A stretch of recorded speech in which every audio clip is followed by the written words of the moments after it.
जीत ले हम सारी दुनिया।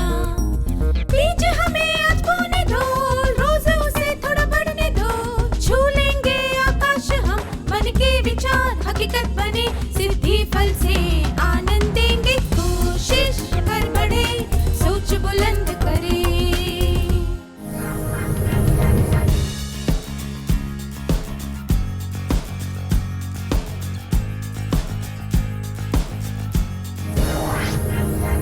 नमस्ते छात्रों, आप सबको देखकर खुशी हुई।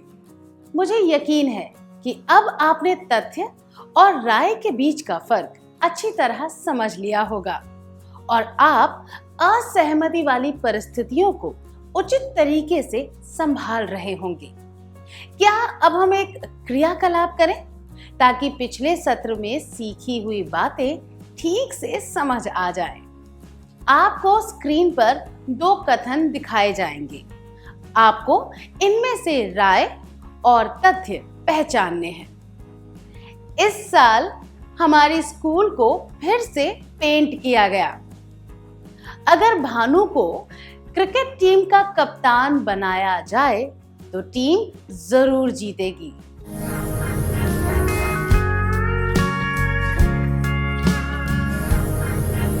पहला कथन एक तथ्य है क्योंकि यह एक निश्चित समय के लिए सही है और उसे प्रमाणित किया जा सकता है।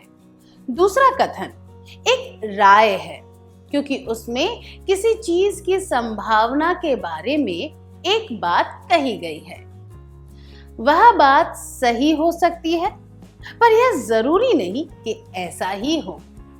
अब एक और क्रियाकलाप करेंगे। अ ने फिल्म ब में अभिनय किया, यह एक तथ्य है। अ ने फिल्म ब में अच्छा अभिनय किया, यह एक राय है। इसी तरह क्या आप कोई तथ्य बताकर उसी के बारे में कोई राय बता सकते हैं? यह किसी भी चीज के बारे में हो सकता है, जैसे कि खेलकूद, खाने पीने की चीज, कपड़े, फिल्म, अभिनेता इत्यादि। उदाहरण के लिए विराट कोहली क्रिकेट का खिलाड़ी है, यह एक तथ्य है। विराट कोहली विश्व का सबसे अच्छा खिलाड़ी है, यह एक राय है।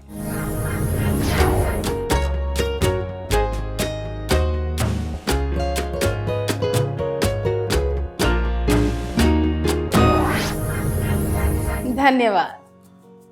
चलिए अब हम उचित तरीके से असहमत होने की अपनी योग्यता को जांचते हैं। स्कूल के कुछ छात्र यह चर्चा कर रहे हैं कि शिक्षक दिवस पर वे शिक्षकों का अभिनंदन कैसे करेंगे। एक व्यक्ति ने कहा कि पुष्प गुच्छ देने चाहिए और दूसरे ने सुझाव दिया कि कोई उपहार देना चाहिए। क्या 2 छात्र स्वेच्छा से आकर इसका अभिनय करके दिखा सकते हैं?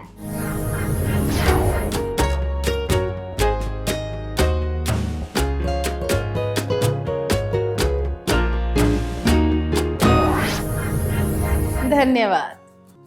प्रिया और माला भी इस वार्तालाप का हिस्सा थी। आइए उनकी बातें सुने। हमें शिक्षकों को पुष्पगुच्छ देने चाहिए। नहीं, वो किसी काम नहीं आते। हमें केवल उपहार देने चाहिए क्योंकि मुझे ऐसा लगता है। क्या उनके वार्तालाप में असहमति थी? इस तरह की असहमति से क्या समस्या हो सकती है? हमने देखा कि माला प्रिया की बात पर ध्यान ही नहीं देना चाहती। इस तरह असहमति व्यक्त करना अनुचित होता है। वह तो केवल अपनी बात मनवाना चाहती है। इससे वार्तालाप अप्रिय हो जाता है। असहमति व्यक्त करते समय सबसे पहला चरण होता है दूसरे व्यक्ति के दृष्टिकोण को समझना और उसका सम्मान करना। उचित तरीके के असहमति व्यक्त करने के चरण। हमें 1. दूसरे व्यक्ति के दृष्टिकोण पर ध्यान देना चाहिए। आइए एक और परिस्थिति देखते हैं। कल्पना कीजिए कि आप एक सामूहिक चर्चा में हैं। आप किसी के विचार का खंडन करना चाहते हैं। आप यह कैसे व्यक्त करेंगे? क्या आप कहेंगे कि वह बिल्कुल गलत है, या आप कहेंगे कि आप उसका दृष्टिकोण समझते हैं और फिर अपनी बात समझाएंगे, या फिर उससे कहेंगे कि वह आपकी बात सुने? 1. तुम बिल्कुल गलत हो। 2. मैं तुम्हारा दृष्टिकोण समझता हूं या समझती हूं, लेकिन 3. तुम बस मेरी बात सुनो।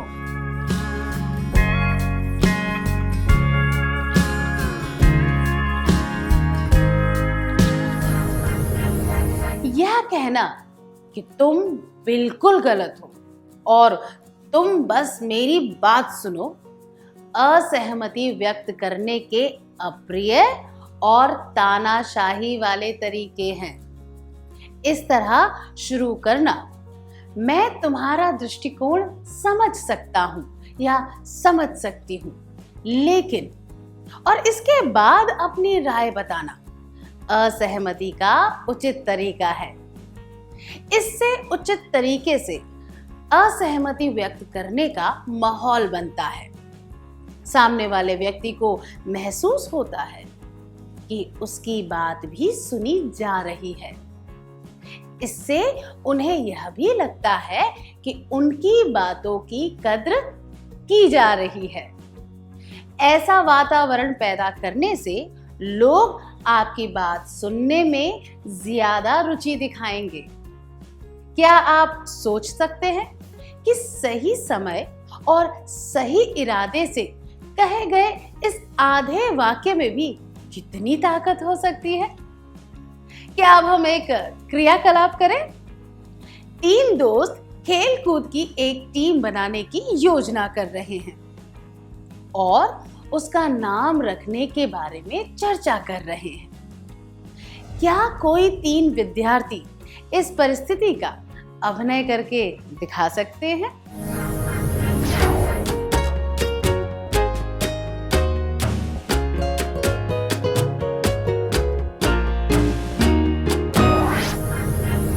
धन्यवाद, बहुत अच्छा प्रयास था।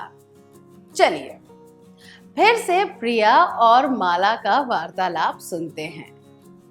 अब उनके वार्तालाप का अगला भाग यह है। प्रिया: क्यों? माला: क्योंकि मुझे ऐसा लगता है।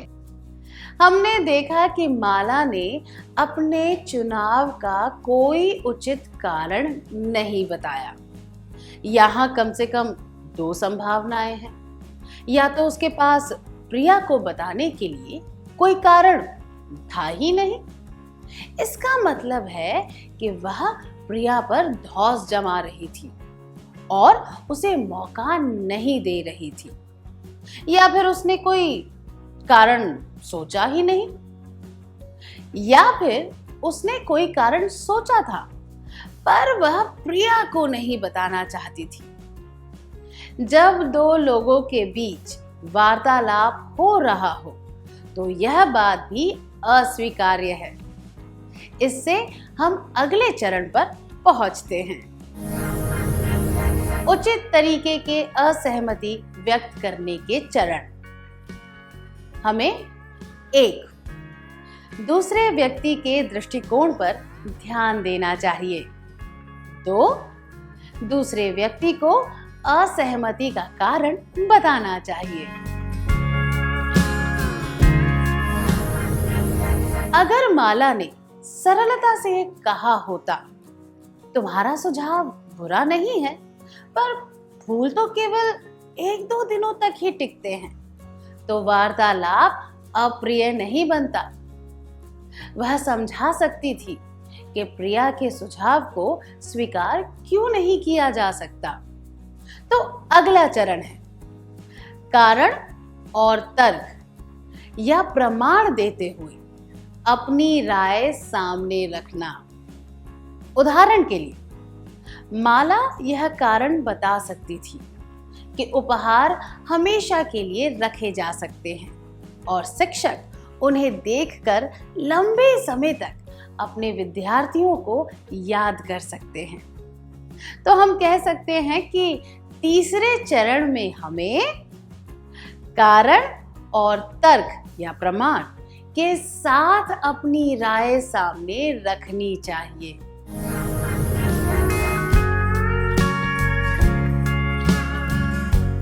उचित तरीके के असहमति व्यक्त करने के चरण। हमें 1. दूसरे व्यक्ति के दृष्टिकोण पर ध्यान देना चाहिए। 2. दूसरे व्यक्ति को असहमति का कारण बताना चाहिए। 3. कारण और तर्क या प्रमाण के साथ अपनी राय सामने रखनी चाहिए। आइए अब एक और क्रियाकलाप करते हैं। अपर्णा और नंदिता सहेलियां हैं। वे एक फिल्म के बारे में चर्चा कर रही हैं जो उन्होंने हाल ही में देखी थी। अपर्णा को एक दृश्य बहुत अच्छा लगा और उसने कहा कि वह फिल्म का सबसे अच्छा दृश्य था। पर नंदिता की राय अलग थी। उसे कोई और दृश्य अच्छा लगा।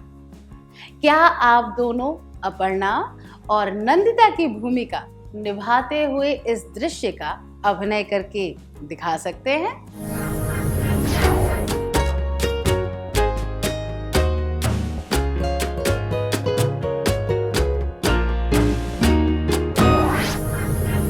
बहुत बढ़िया था, धन्यवाद। फिर से माला और प्रिया के बारे में बात करते हैं। अगर प्रिया भी अपने सुझाव के लिए अच्छा कारण बता दे तो क्या होगा? ऐसी परिस्थिति में माला को वह सुनने के लिए तैयार रहना होगा और उचित तरीके से असहमति व्यक्त करनी होगी। उसे अपने समर्थन में बेहतर कारण बताने होंगे ताकि प्रिया उसकी बात मान जाए। इसके अनुसार कहा जा सकता है कि अगला चरण है जवाबी तर्क के लिए तैयार रहना। उचित तरीके के असहमति व्यक्त करने के चरण। हमें 1. दूसरे व्यक्ति के दृष्टिकोण पर ध्यान देना चाहिए। 2. दूसरे व्यक्ति को असहमति का कारण बताना चाहिए। 3. कारण और तर्क या प्रमाण के साथ अपनी राय सामने रखनी चाहिए। 4. जवाबी तर्क के लिए तैयार रहना चाहिए। जवाबी तर्क से नए विचार जन्म लेते हैं, है ना? इस उदाहरण के अनुसार अगर दोनों के बीच असहमति ही रहे तो कोई बिल्कुल नया सुझाव सामने आ सकता है, जैसे कि शिक्षकों को पिकनिक पर ले जाना या उन्हें दावत देना। बात तो तब बिगड़ती है जब असहमति झगड़े में बदल जाती है। ऐसी परिस्थिति में बातचीत बंद कर देनी चाहिए और गुस्सा ठंडा होने का इंतजार करना चाहिए। अब हम एक क्रियाकलाप करेंगे। नीला और अकीला एक फिल्म देखने जाने वाले हैं। नीला ने सुझाव दिया कि फिल्म देखनी चाहिए। अकीला ने पहले से वह फिल्म देखी है, इसलिए उसने फिल्म ब में जाने के लिए कहा। पर नीला ने कहा कि फिल्म ब ज्यादातर लोगों को पसंद नहीं आई है। अंत में उन्होंने तय किया कि फिल्म के बजाय फूलों की प्रदर्शनी देखने जाएंगे। क्या आप दोनों इस दृश्य का अभिनय करके दिखा सकते हैं?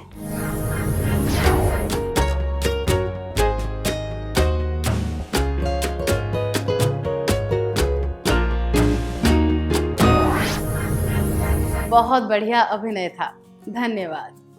हमें भी अपनी असहमति शिष्टता से व्यक्त करनी चाहिए और दूसरों को अपने विचार व सुझाव बताने चाहिए।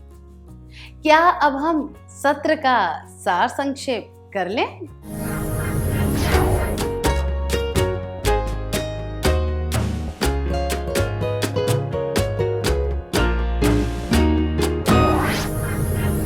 उचित तरीके के असहमति व्यक्त करने के चरण। हमें 1. दूसरे व्यक्ति के दृष्टिकोण पर ध्यान देना चाहिए। 2. दूसरे व्यक्ति को असहमति का कारण बताना चाहिए। 3. कारण और तर्क या प्रमाण के साथ अपनी राय सामने रखनी चाहिए।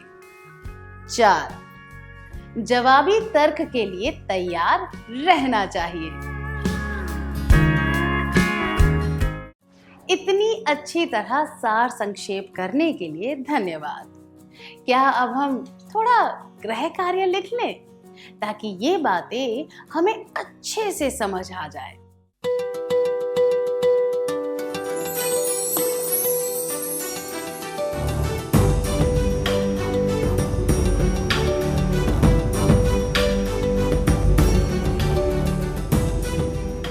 प्रश्न 1।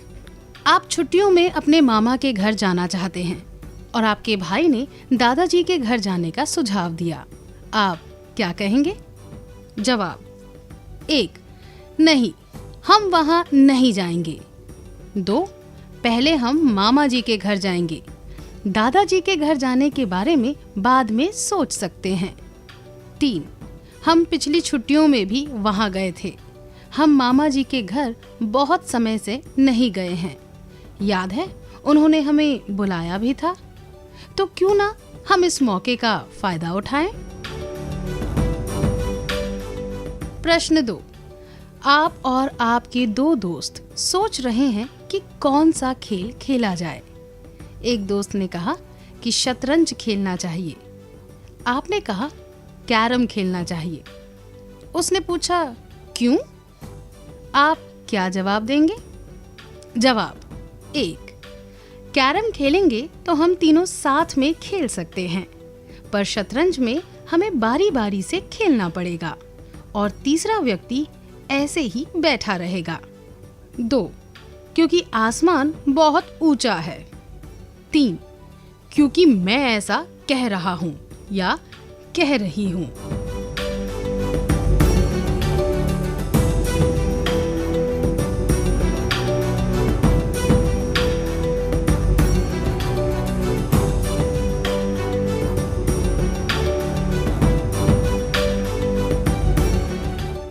क्या आप अगली बार आने से पहले यह गृह कार्य पूरा करके लाएंगे? तब तक के लिए अलविदा।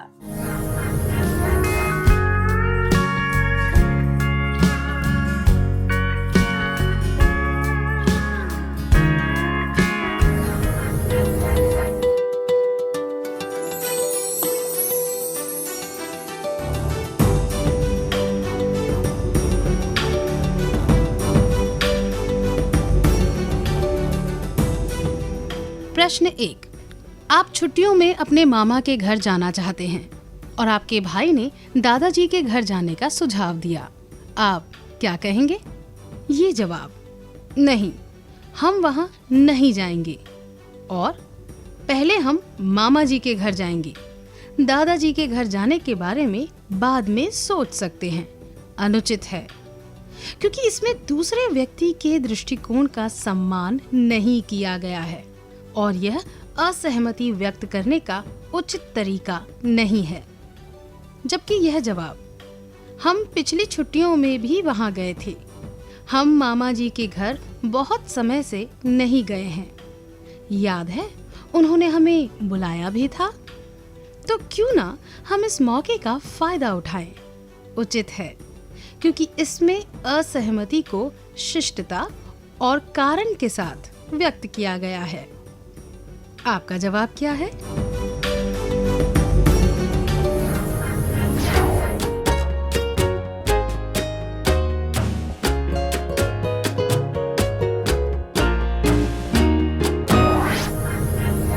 प्रश्न 2। आप और आपके दो दोस्त सोच रहे हैं कि कौन सा खेल खेला जाए। एक दोस्त ने कहा कि शतरंज खेलना चाहिए। आपने कहा कैरम खेलना चाहिए। उसने पूछा क्यों? आप क्या जवाब देंगे?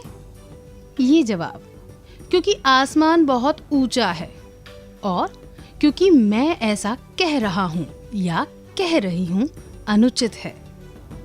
इनमें दूसरे व्यक्ति की राय का आदर नहीं किया गया है और असहमति का कारण भी नहीं बताया गया है। जबकि यह जवाब, कैरम खेलेंगे तो हम तीनों साथ में खेल सकते हैं, पर शतरंज में हमें बारी बारी से खेलना पड़ेगा और तीसरा व्यक्ति ऐसे ही बैठा रहेगा, उचित है, क्योंकि इनमें दूसरे व्यक्ति की राय का सम्मान हुआ है और असहमति को शिष्टता व कारण के साथ व्यक्त किया गया है। आपका जवाब क्या है?